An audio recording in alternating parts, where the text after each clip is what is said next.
Bonjour à tous, bienvenue sur Config Plongée. Aujourd'hui, je vais vous présenter un recycleur mécanique.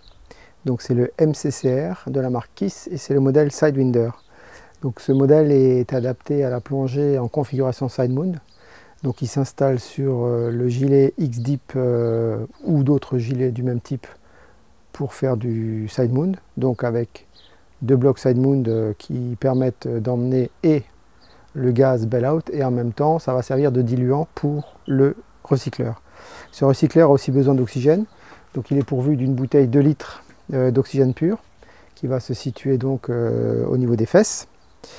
Donc de quoi est constitué ce recycleur? Donc si on commence par l'oxygène, donc oxygène pur, il est raccordé avec un détendeur premier étage qui diffuse une moyenne pression constante qui n'est pas incrémentée à la pression ambiante, qui permet, grâce à la vanne Kiss qui est à l'intérieur de la MAV, la MAV c'est donc l'appareil qui permet d'injecter le gaz dans l'appareil. Donc il y a une injection automatique de 0,7 litres par minute d'oxygène qui permet de subvenir aux besoins physiologiques du corps humain. Donc c'est une injection automatique et il y a un bouton qui permet de rajouter à la convenance de l'oxygène. Sur le même appareil, donc la MAV, vous avez un deuxième bouton qui permet d'injecter du diluant. Donc on va brancher une des deux bouteilles side mount avec de l'air ou du nitrox léger, 32 maximum on va dire. On va pouvoir injecter pour pouvoir diluer le gaz qui est dans la boucle respiratoire. Et vous avez moyen de brancher l'autre bouteille de diluant sur le circuit fermé. Pour alimenter l'ADV, donc c'est une adjonction automatique de diluant, ce qui permet en cas de dépression importante ou d'un besoin important par une inspiration forte de faire venir du diluant sans avoir besoin d'appuyer sur le bouton. Donc c'est une forme de sécurité supplémentaire et du coup on a deux entrées de diluant qui viennent des deux bouteilles différentes, ce qui fait que ça ramène de la redondance sur l'ajout du diluant. Donc l'oxygène, il entre en automatique 0,7 litres par minute. On peut en rajouter en manuel à convenance. Et on a deux entrées de diluant qui sont branchées sur les deux bouteilles séparées. Donc les constituants du recycleur, donc vous avez l'oxygène qui va arriver donc de ce côté-là, par cette tête qui va être située au niveau derrière les épaules, qui va être vissé sur le canister. Ce canister là il est vide. Dans ce canister on va mettre de la chaux sodée qui permet d'absorber le CO2 qui est généré par la ventilation, par la respiration du corps humain. Donc on le remplit, on met environ 1,1 kg de chaux là-dedans. Il y a une petite grille qui vient au-dessus et ensuite on vient visser la tête où il y a les arrivées de gaz qui sont dessus.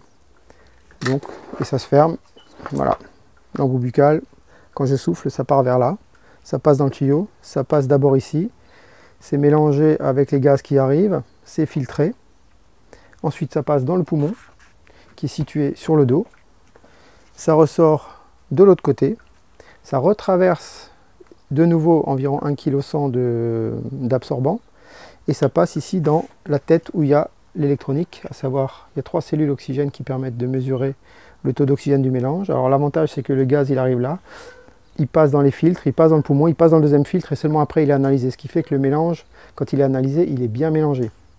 Donc on a 3 cellules d'oxygène qui sont dans cette tête. Ici vous avez une valve de surpression qui permet de, soit en appuyant dessus avec le bras, soit en surpression, ça permet de lâcher du gaz. Et là on a donc le moyen de brancher notre Petrel 3 qui va nous donner les informations de la PPO2 et bien sûr la décompression. Et là, paf, ça ressort et ça arrive de nouveau dans l'embout buccal.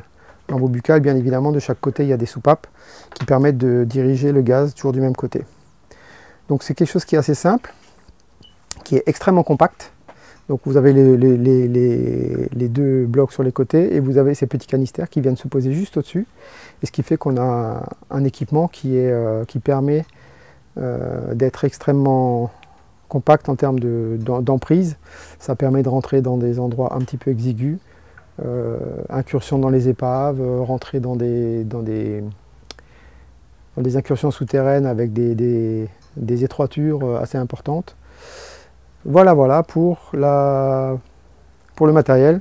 Bien évidemment, pour assembler tout ça, on a une belle checklist qui permet d'assembler pas à pas et de faire des vérifications pas à pas de tout l'équipement, de sorte à que tout soit fait correctement et d'arriver à une machine prête à plonger en toute sécurité.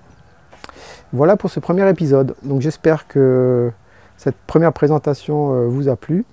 Et dans la prochaine présentation, je vous expliquerai un petit peu comment on assemble tout ça. Bien évidemment, ce ne sera pas un cours. Je ne suis pas instructeur sur cette machine, je suis que utilisateur.